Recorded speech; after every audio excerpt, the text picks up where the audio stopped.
And in the end, really a lot of the people, it is not so many people killed by gunshots, right? But all the palm trees that I saw when I went to that part of the country, and I saw all those black spots on trees, palm trees, etc. And I was wondering what sort of disease is this on those trees?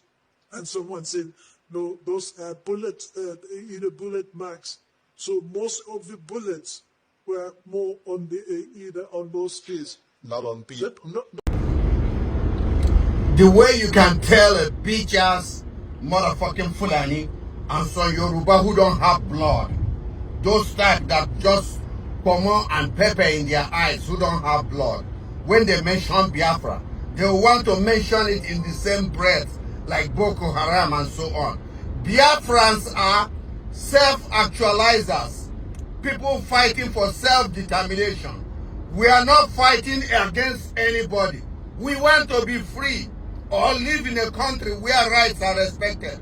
We don't want to be under Fulani. We don't want to be under anybody. We don't want nobody to tell us what our right is. That is not the Biafran spirit. So when you see me, you call me a Biafran, I answer it because that is what I want to be called. I am a Biafran, God damn it. What else do you think? You think I'm Fulani? Or you think I'm Yoruba who don't know what side of their bread is buttered? Get out of here. Terrorists from around the world are right now flooding into Nigeria to launch Muhammad's prophesied final global jihad. I'm Mike Arnold. I've made 16 trips to Nigeria, to the front lines of the Christian genocide. I built schools for displaced children there, and I wrote Epicenter, the best-selling book about what's happening. Here's what you must know and what nobody is telling you. When you hear it, you will not be able to look at the situation in Nigeria or global security the same way again. 14 centuries ago, Muhammad prophesied that a descendant of his bloodline, called the Mahdi, would rise at the end of days, ride west under a black banner, defeat the Christian armies in a bloody jihad, and bring the whole earth under one global caliphate. For that to happen, the doctrine says, a purified Islamic platform must be ready, a launch pad. The Islamic world believes they have found it in Nigeria. A peaceful border with Syria. Our interest is to have, and we openly say it, we want to make sure that the border area right next to our border is safe. We don't have terrorists, we don't have attacks, and we also want to secure our Druze friends. And by the way, I think not only the Druze, but other minorities, especially the Christians, should be protected as well in Syria and throughout the Middle East and in Nigeria. In your efforts, we back completely because Christian communities are beleaguered around the world and especially in the Middle East, but in parts of Africa too. And we stand for the same thing. News still reaching us this morning that Kwara State, many people have been killed. They set up an Emir Palace ablaze, and a lot of people has been taken away, even as we speak. It happened in Saturday too, where some worshippers, were taken away, about 15 of them, and 3 was killed. So people are saying it is so clear now that Tinubu lacks the ideology and the idea to tackle insecurity in Nigeria. Do you also share in that? I do not share in those repeated blames. It is Tinubu, it is Jonathan, it is Obi, it is that. These people you are mentioning today are part of the insecurity. They know what that attacks mean to them. They know what each attack that was carried out in any part of Nigeria, what it means to them. They are testing the ground in the southern part of the country. All this attack that is happening here and there, Ogun State, Oyo, Kwara, Abia, Imo, Bayelsa, Port Harcourt, Edo, they are testing the ground. And they know what anytime they hit a particular target or they carry out a particular mission, they know what it actually means. So forget what Bola Tinubu is saying. He is part of what is going on. It's part of insecurity. That we cannot continue to pretend. Very dark man told him, you are this thing we cannot continue to. You have all the millions and thousands of security chiefs surrounding you. Every day you call for a meeting. Every day you are on top of the situation. Every day we watch you, romance those who destroyed Nigeria. We saw you clearly how you negotiated with Abacha. So what are you trying to tell us? Are you exonerating yourself? Oh, the Yorubas have just realized now, no, that Mazin Namdekan was a saint. And some of them are saying they want to live with the Fulani than to have an Igbo man as the president.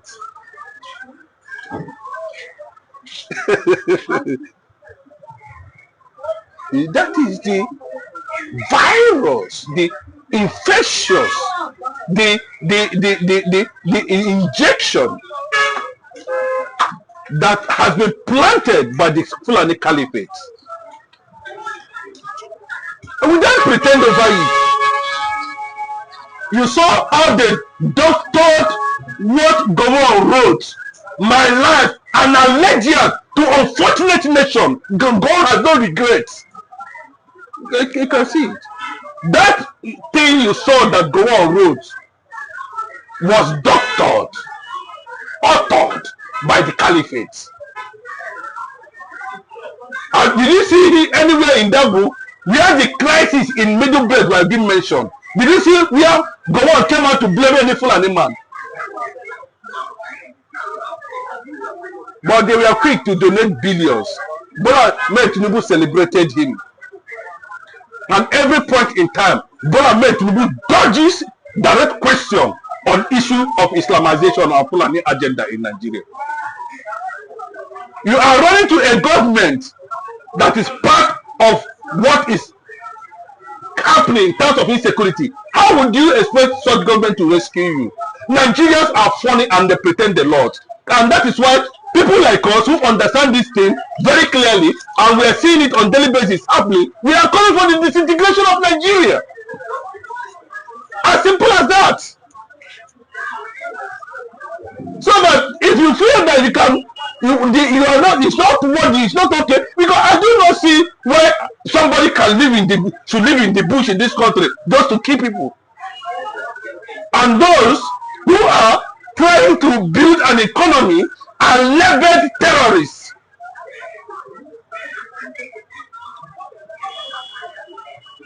Nigeria will pay the price for it.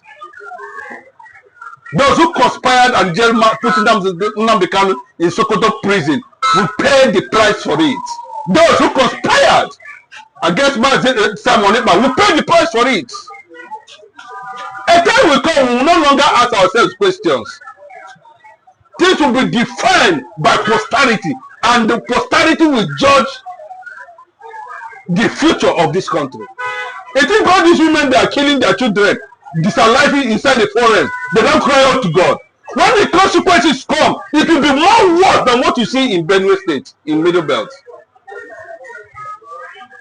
where Gowon came from. He knew that as at that time, thousands of pregnant Igbo women were murdered in the north by the same people who are killing Nigerians today.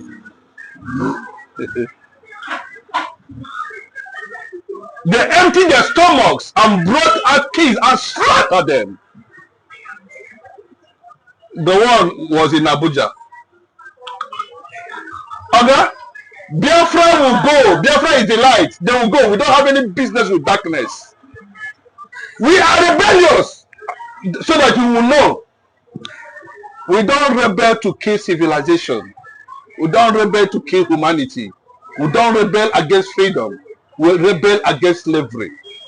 And that is the reason why it was an Igbo man that first initiated the war that stopped slavery in the world today. Go and check the history. It was after the attack on that ship, that was when the world decided that no, they are going to stop anything that has to do with slave trade. And that is what Lord Uganda did. He said they are industrious, but they are rebellious. We are not betrayers. We don't sycophants. Don't do praise singers. Thank God for the enlightened Yoruba people who has come out to say Bola Ahmed Tinubu should release Mazi Nnamdi Kanu. Most of them are saying it. So that is it.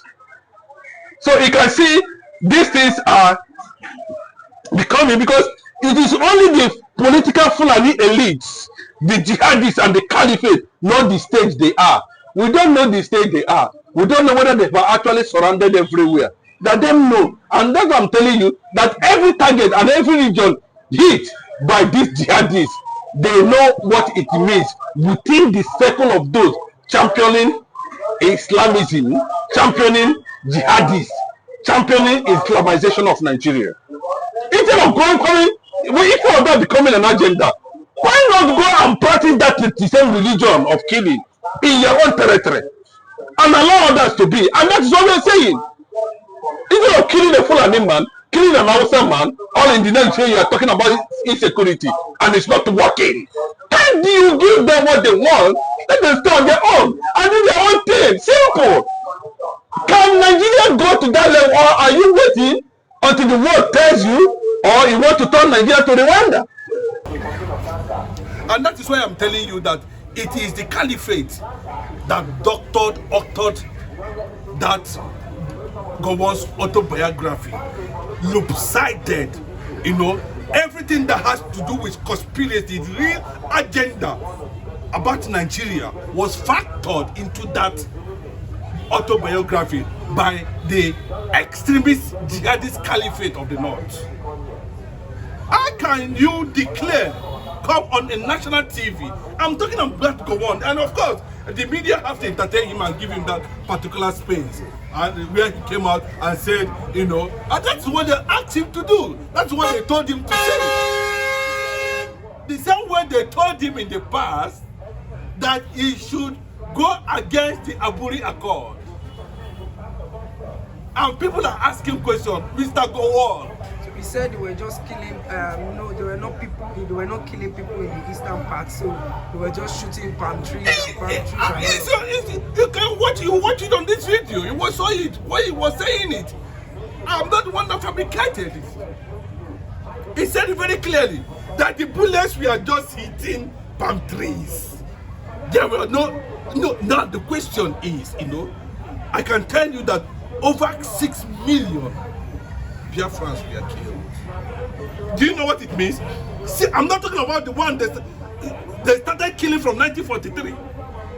I'm not talking about pogrom in Jos, in Plateau, in Kanu and the rest of them, in Kaduna and the rest of where Igbos were murdered. I'm not talking about the war.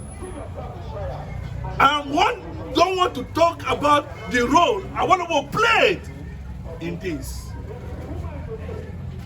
I don't want to. I have a lot of information. How everything was done in Accra.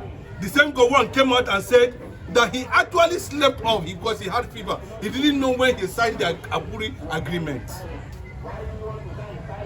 And he has not been arrested by ICC. Nigeria, the world watches this thing, the issue of genocide in Nigeria. Then Gowon came out and said, that he was sleeping in Aburi Accord.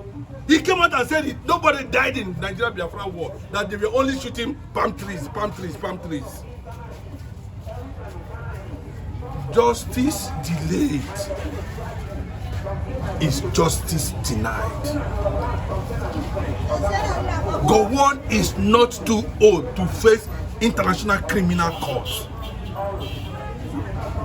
And whatever BBC is trying to do, if they feel that at this point in time of this AI era, they are going to manipulate the way they manipulated the leaders of this world in Nigeria, especially, to manipulate and configure and reconfigure the 1966 coup to be an Igbo coup, let BBC bring out the Aburi report, do the documentary, let us know if they go against it, the consequences of it will be on their head.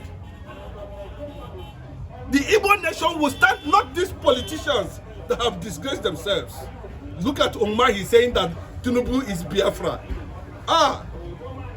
That is how contagious they have become. That is how infectious they have become. That is how infected the Fulani, the Sokoto Caliphate has infected them. That you are now mocking over 6 million people that died in the Nigerian Biafra war, and you are saying it is now that Biafra is Bola Ahmed Tinubu. David Umahi, you said you are a pastor. I'm not surprised. The day Buhari started carrying you, flying you from one country to another, I know there is something wrong. That the secret have been shown to you. That you cannot become the president. No Igbo man will become the president without going to Sokoto Caliphate to bow. And those who have bowed are those who are seen in Aso Rock today, who are governors, with the exception of Alex Oti and Peter Obi. You can see Gowon that if the AU is functional, if ECOWAS is functional, if United Nations is functional, if the global institutions and agencies of human rights advocacies, forums are serious, by now I think Gowon should have been picked. Because the documents of the Aburi is still there in the open. Who shot the first gun? Who actually declared war? Did Ojukwu declare war? What was Oba Akizwa and Philip Osiodu doing in Lagos? Who are those diplomats? What is the secret memo you gave to Awolowo on how to capture and destroy the Igbo nation? Who wrote that script? Why did the script not altered? Why didn't you write your script according to? You only focused what the Caliphate want you to write. Well, that your autobiography has been rejected all over the world. United Nations, the global community, American United States of Government, Knesset, Parliament of Israel, Italian government, US Congress has rejected the narrative of what transpired in 1966-67 and the Nigerian Biafra War. They call it nonsense and rubbish. Thank you.